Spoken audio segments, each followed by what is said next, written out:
Radio. This is the ISM Report on Business with Tim Fiore, who is the committee chair from the Institute for Supply Management. And the Manufacturing Talk Radio podcast is brought to you by All Metals and Forge Group as its sponsor. Always look forward to Tim joining us, Lou, because he's got all the latest and greatest on what's happening out in the world of manufacturing. Tim, thanks for being with us. Good to be here, guys. Welcome again. And next month, it's going to be 10 years that we will be doing this report with the Institute of Supply Management. Wow, a whole decade. A whole decade. How many cycles? That's got to be three manufacturing expansion cycles. Absolutely. Oh, probably. Yeah. Is that counting COVID? Oh yeah. We're in one now, but we're getting close to running out of steam here. It feels like we're getting really close. It could have easily been 49.9. Instead it was 50.9. So we've, like I've said before, in the last 22 years, we've had 6 manufacturing expansions and they average about 34 to 35 months. This one, I was hopeful this one would exceed that because of the supply chain governor that's held back, allowing us to peak. But I don't know now. I think the Fed, when the Fed jumped in March, they did some stuff here that's just slowing stuff down. And then it's an interesting report. So 50.9, we underperformed, we disappointed. The community pretty much thought we'd be 52. Not sure where they got that guidance, but whatever, 52. I think the most important thing is that we clearly have had a shift on the employment side. Now, demand is softening again, the 5th straight month of softening.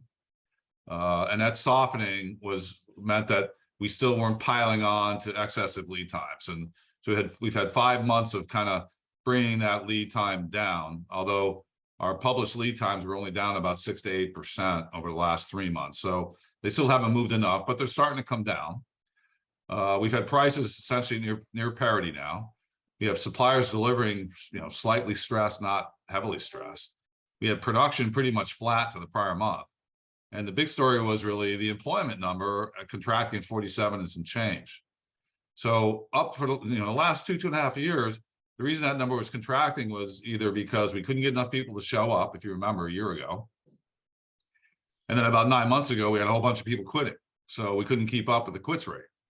Now it's kind of clear that that whole dynamic has changed and we're now managing to a lesser headcount. And the reason I'm going to say that is that, think about the last 15 months, we've been pretty much running, let's call it a 10-to-1 ratio, hire versus force manage. So for every 11 companies, 10 of them were hiring.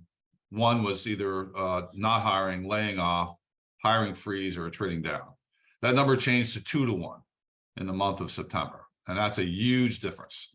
So for every 3 companies that reported on, that I was able to discern whether they were hiring or not, 2 of them were still hiring, but 1 was not. So it's a huge shift in percent. And I suspect it's going to continue. So you dig into that a little bit deeper, especially in the production comment section, and the degree of optimism versus non-optimism is 1-to-1. So, I've been giving you sentiment at the headline comment number, sentiment of 5-6-to-1, meaning 5 for every 6 companies, only 1 of them really felt concerned about the future. It's hard now for me to tell that in the top level. And I think it's more important to now look at the factory production output. And I'll tell you why in a minute. So the sentiment in the production side is 1-to-1, meaning that for every 2 people you ask, 1 is pretty positive about the moderate to long-term demand.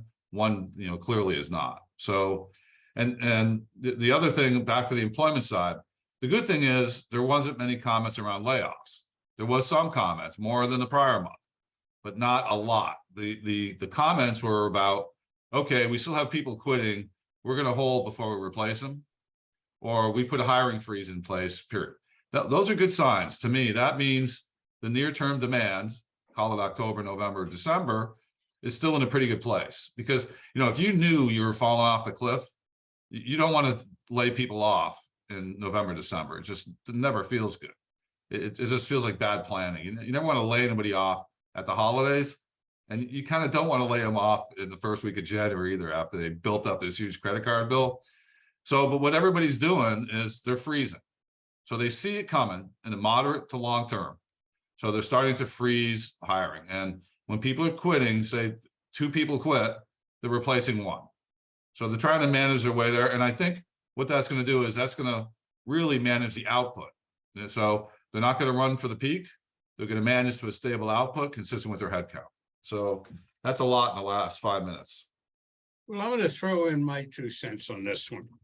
Not particularly scientific, but factual to the extent that it's worked for me for the last 20, 30 years.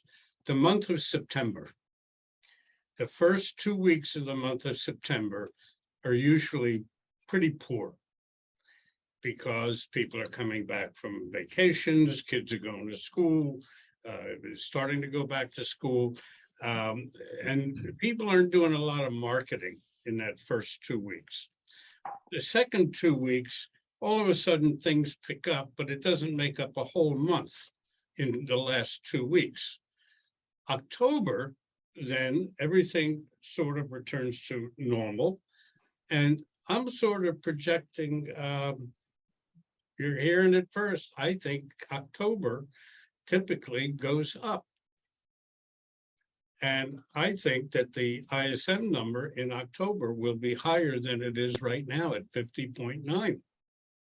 Okay, Like we'll I see. said, this is not scientific. Well, all right, let me give you some facts. Go. Demand is clearly weakened. And the reason I'm saying that is, okay, the headline number 47 and some change. All right, that's fine. We could attribute that really to extended lead times. New export orders contracting again at a faster rate. Lots of comments around Europe, primarily comments around Europe being really sluggish. And I don't see that getting fixed in the short term. Right. So then you look at the customer inventories level, the first time over 40 in 20 some odd months. So, all right, so our customers' inventory is starting to fill up, and it's still too low, I think, at 41 and some change, but 45, 46 is about right. I mean, it's about right. And I've never seen it at 55. And then, couple that with backlogs now almost contracting. So I don't know, if you don't have demand and you're starting to trip people down, I'm not sure how you grow much, Lou, in October. I got a double sawbuck in my pocket. Okay, that's fine. Well, I think we're probably in the range of 48 to 52. I think that's kind of where we could be. And for sure, if a weather event hits Texas, we'll definitely get there on the supplier delivery number alone. Right. But even the inventory number is high. It's at the higher range of what it normally is. And that's simply because everybody promised to take deliveries and they're taking them.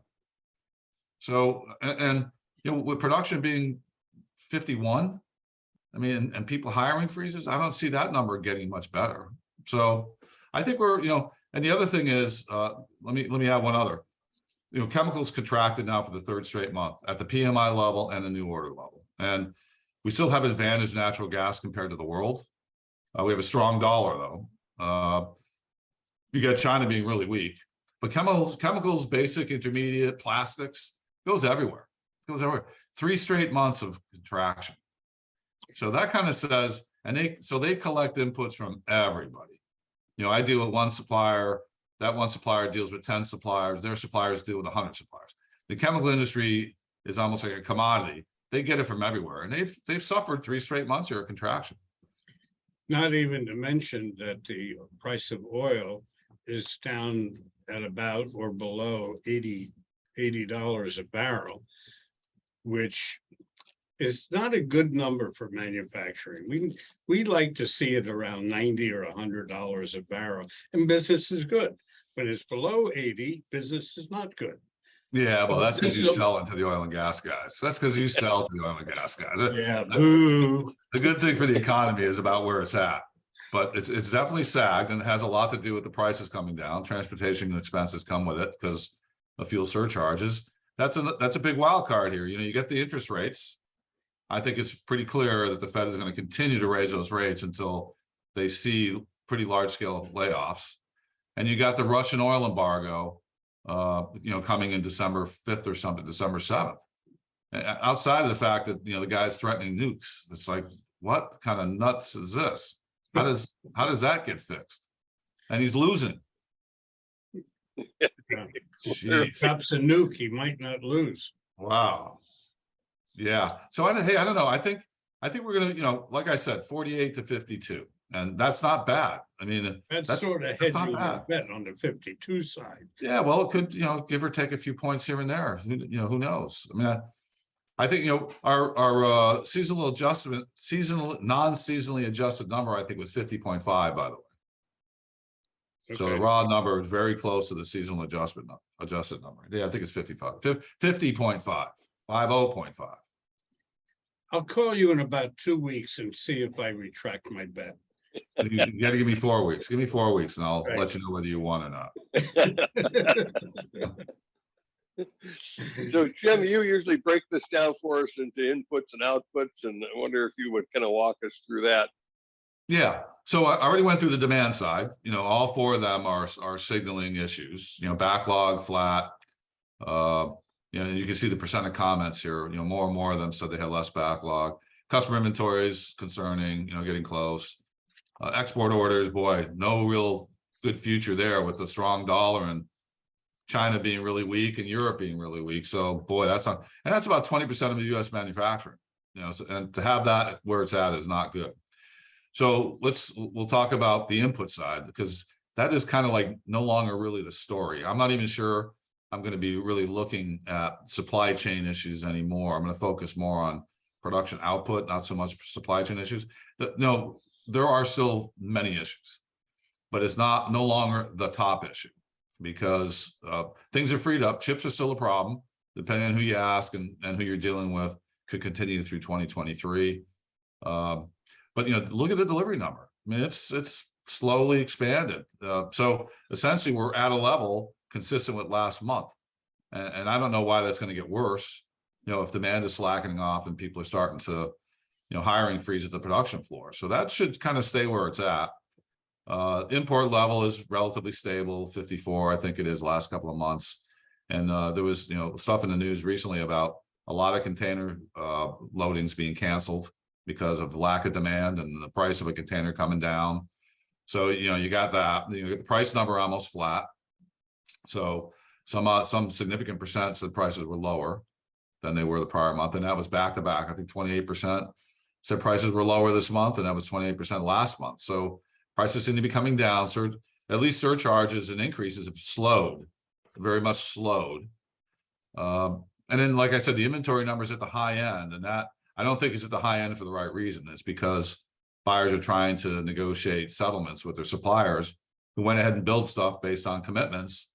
And even though those commitments aren't as solid as they used to be, buyers and suppliers have to work that out. And that's why you see the inventory number coming up. I don't think it's so much anymore about semi-finished goods or even finished goods waiting to be delivered. I think it's more about taking early manufacturing inventory, because you agreed to do that 6 months ago with the key supplier who told you either promise to take it when we have this handshake, or you're in real serious trouble. So the input side is pretty stable now. I think it's kind of linked. We're in a pretty good situation there. I just want to see the lead times come down.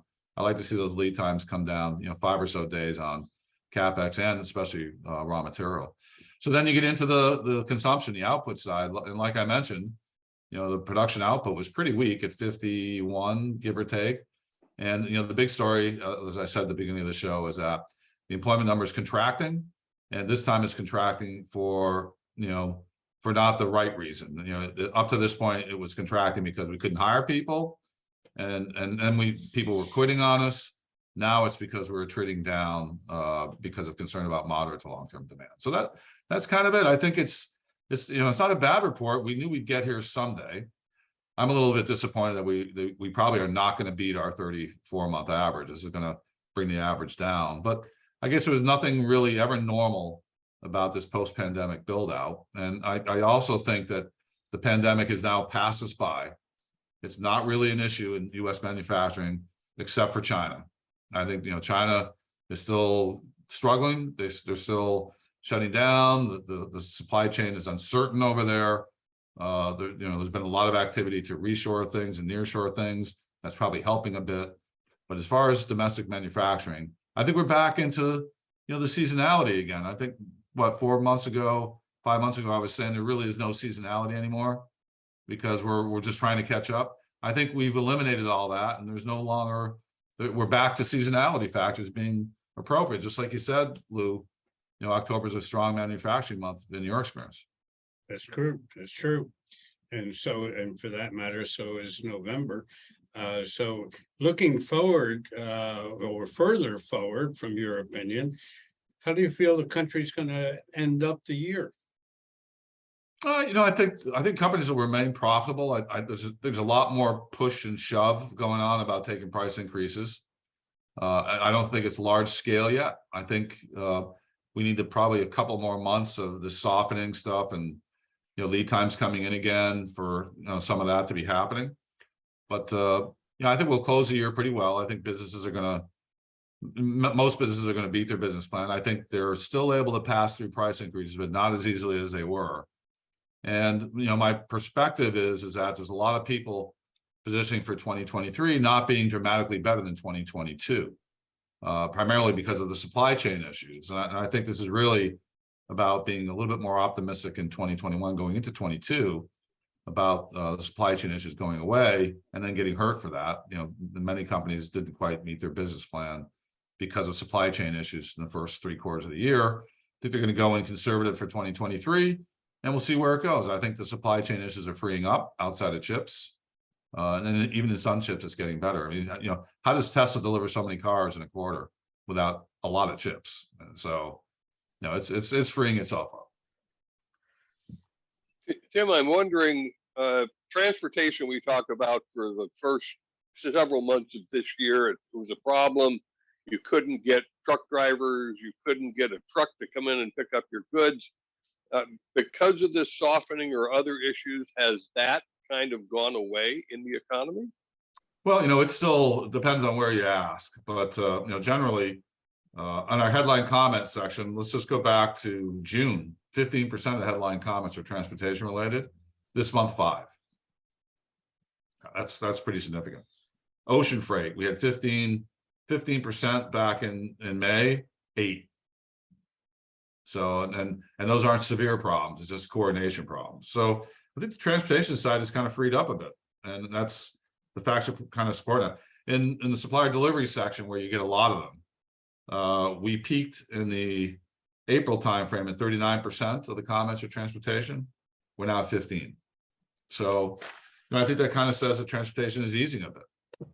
Well, I guess those radio commercials from trucking companies looking to hire drivers must be working. Yeah, or you just can't. Yeah, well, you got a couple of dynamics at play here: hiring drivers, getting equipment, Right. and then having the demand. Yeah, no doubt. Yeah, combination of all 3 are at play here. I think the demand side is weakened a bit. I think I'm going to take a part-time job driving a truck. That's a hard life. It is. Stick with what you're doing. It's a hard wife or a hard life. Hard life. Stick with what you're doing. You don't want to be a truck. Those guys work really hard. They really do. They really do. Especially if they're not bump and run guys. If they got to unload, that's think about that. Up and down lift gates and lifting and moving and pallet jacks. It's a dangerous these hands. Yeah, no. Maybe when you were younger. Yeah. Yeah, somebody said, who said this week, Tim, about us elderly guys in the yellow jackets? Yeah, the elderly gentleman in the yellow jacket. What the hell was that all about? Well, they didn't talk about the guy without one, right? No, they were talking about the guys in the yellow jackets, the 2 elderly gentlemen. Yeah, they were being kind, didn't call us old fossils. Hey, with age comes wisdom. That's exactly right. Tim, so it's still looking like we'll finish off the year okay. When's the Fed going to raise their rates again? I hate to even think they'll do it. Let's ask Lou. They're going to do it. Yeah, I think that's pretty They clear. keep doing it until it becomes a mistake. Yeah. They're already there. They just don't know it. There it is. Well, I mean, you've heard the narrative. They don't want to do what others have done in the past and take their foot off the gas and have things reverse again. So we're definitely not at that point where the inflation battle is won. The question becomes, I've been trying to figure this out myself. When are we ever going to get back to pricing levels that we used to be at? And I'm thinking commodity markets, possibly. High commodity content stuff with not a lot of labor added, maybe. Stuff that has a lot of labor content, you need a recession to get that down. And that not a 3-month recession.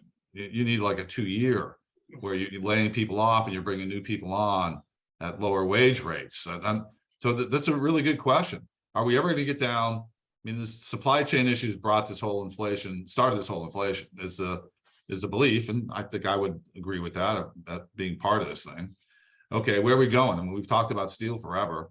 We're at $700 a short ton now, $790 for steel. Can it get to $640? Yeah, maybe. Maybe there's a lot of commodity content in steel. Yeah. Plant utilization is pretty low right now. Factory steel mills is pretty low. It's surprisingly low. Oil and gas. How many times have we seen that go up and come down? So commodity markets could very easily get back to where they were. So if you have a significant amount of commodity in your product cost, then okay, I could see maybe that coming down too, because as a manufacturer, you should be able to pick up 2% productivity year over year. So it's really the stuff that's high labor content, high labor content, whether it be high gross margins, high labor content. That's going to be hard to move. The only way to get that back to where it was is to have a long-term layoff, long-term recession. And they never get back to where they were.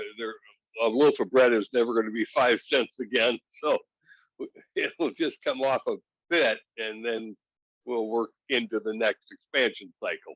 Well, I don't know. I can remember, what was it? From 2005 to 2012, gross costs went up pretty much zero. It was some outlandish stuff, and a lot of it had to do with offshoring. Where we went to lower labor cost areas. It actually offset wage inflation in the U.S. And right, there was like a period of time there. I forget the exact dates. There was like 7 years of no cost growth because of the tactics that we deployed in keeping our cost base down. Including productivity improvements, automation. All of that, and to some extent, no wage growth. There's they've gone back and looked at that too. There's been periods of time where there's no real wage growth. Well, it's interesting because we just had a discussion with Chris Keel, an economist who does the flagship report with us, and he was talking about the same thing. We offshored inflation. It's an interesting concept, but that's in fact what we did. Yeah, we did. We all did. I know, and for the benefit of the U.S. consumer. Yes, correct. Yeah, I know, because the U.S. consumer at all levels of the socioeconomic structure got the advantage of that. But in that whole chase for the lowest possible cost, efficient total cost, led to job declines in the U.S. and now we're bringing them back, and it's yeah. That's why business is so great, because there's never any one answer, and there are so many moving parts to everything. It's an exciting dynamic, and Tim, we appreciate you coming on from the Institute for Supply Management to report for us. And certainly All Metals and Forge Group is a sponsor for this show for near on a decade as we approach next month. It's been exciting to be with you again, Tim. Thank you. Yeah, you bet. So final message here, lead time's coming down, price is flat, production's flat, new order levels and demand is definitely soft. Signs of employment freezing and a trading down to the appropriate levels. Not dramatic, not near-term layoffs, but definitely warning signs, moderate and long-term, that we're going to see a step down here in output. And I still say that next month's number is going to be higher than 50.9. Okay, that's so 50. It's got to be 51 or better. 51 or better. Okay, all right. We'll see what happens 4 weeks from now. If I wanted to give you odds 2 to 1, I'd say 52 or better. Is that what you want? Oh, geez, you're bold. What's it going to be? 51 or 52? That's 51. All right, that's fair enough. Okay. Thanks much for being No, here. I'm not betting against you. I'm just understanding what you think. Right, I understand. Right, you don't want to do anything that you're not supposed to be doing. So, thanks. Well, I again. think 48 to 52, that's, to get any more precise than that, I don't know how I That's could. what, that's what you call hedging your bet. Yeah, well, I mean, yeah, there's a lot going on. You bet, you bet. Thanks, guys. Looking forward to next month. Thanks for being here. You bet, thanks. And thank you everyone for enjoying this episode of Manufacturing Talk Radio, sponsored by All Metals and Forge Group with us. Check us out at jacketmediaco.com and also look at ismworld.org for more information. Thanks again for being with us. Thanks, everybody.